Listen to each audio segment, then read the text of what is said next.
in your whole life. Your dad, Bob Orton Sr., yeah? Everybody in here, I can see by the ages, they knew what the wrestling at the Chase was, right? Oh, yeah. Bob's dad was in the very, very first episode of Wrestling at the Chase.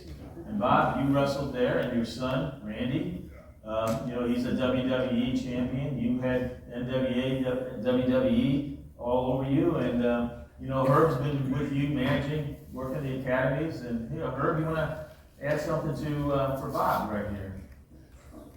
Well, as Ed said, Bob's father was on the very first show back in 1959 at Wrestling at the Chase. Of course, wrestling went back further than that, but it started on television in 1959, and his father was one of the big stars. But to come up, not only Bob being in the business, but he had a brother that was in it, and of course, now Randy Orton with the WWE.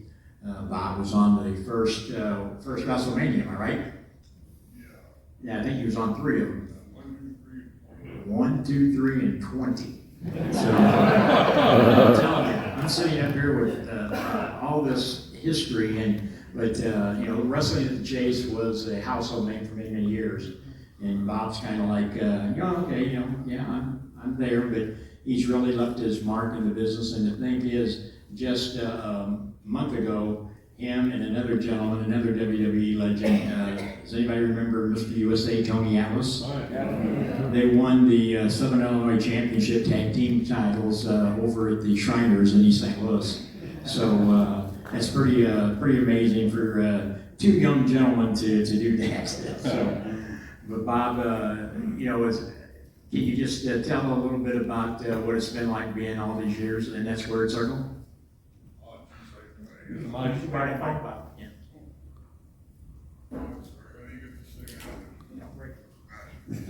Body slam. Yeah, what was it you asked me? I don't have. What it's been like being in the business? I've been hitting the head many, many times. What it's been like to be in, your father, and then with Barry, and then Randy. It's what kind of trip has that been? Oh, it's been. I can't explain. It's been so great. But to watch Randy now is really makes me feel good, just like I did when Dad watched. Dad watched me, and it's been great. Dad was one of the best that stepped in the ring back in his day, and I wasn't too bad, but Randy's just he took everything to another level. Well, this is a guy that's been in the ring with Andre the Giant. In fact, he's told that story before. His sister used to date Andre the Giant. Yeah, I was with him in the garden one night, and he goes, "Slime me," and I just laughed. I'm not even going to try to pick that big son of a gun. How would you like to have a brother-in-law, Andre the Giant? Guess who's coming to dinner? What a nice man. Yeah, one of the best men. And man, could he drink a beer. Beer and wine. Well, But you never knew. Beer, he drank, was it 6 packs and cases at a time, right? And he always had multiple wine bottles in his hands. Right, and you never knew when he was drinking beer, because he'd have the beer in his hand, and the beer bottle was smaller than his hand. There was just Sat an there in article, the dressing room drinking beer, you never knew he had beer. just an article that came out on him this week. In fact, he was known to drink 75,000 calories a day. 75,000 calories. Not Bob, Andre. Well, both you all were stars in the 60s and going into the 70s, but as we look at this component of the 50s and 60s, it was a time where, television was just coming of age in the late 50s. Channel 11 Wrestling Chase came on. That was the 4th television station. And remember, TVs went off the air at about midnight or sooner. Didn't come back on to 5:30. So it wasn't 24/7 Sports Center or anything. But as I read through all those things, where St. Louis was the world capital of this sport, and that, what do you think from being stars of your sports? Why was St. Louis, of all the cities, why did we become these sports capitals? Like, starting with, each of you, just give me your, quick reaction to that question. We were great.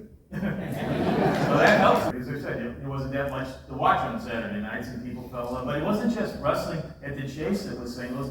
You know, once a month, maybe twice a month, Kiel Auditorium was sold out for wrestling. So why was St. Louis a wrestling town?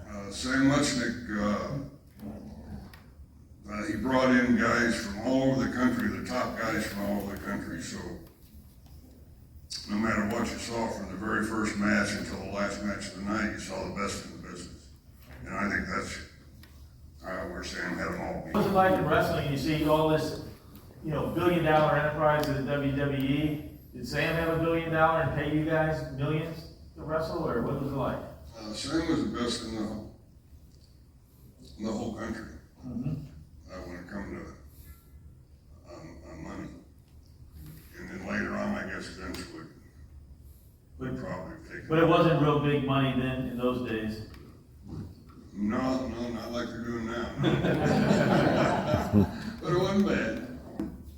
And Bob, I think you almost got the same thing with, you're still teaching over with Herb at the Ace Academy. What do you see your legacy as St. Louis hero?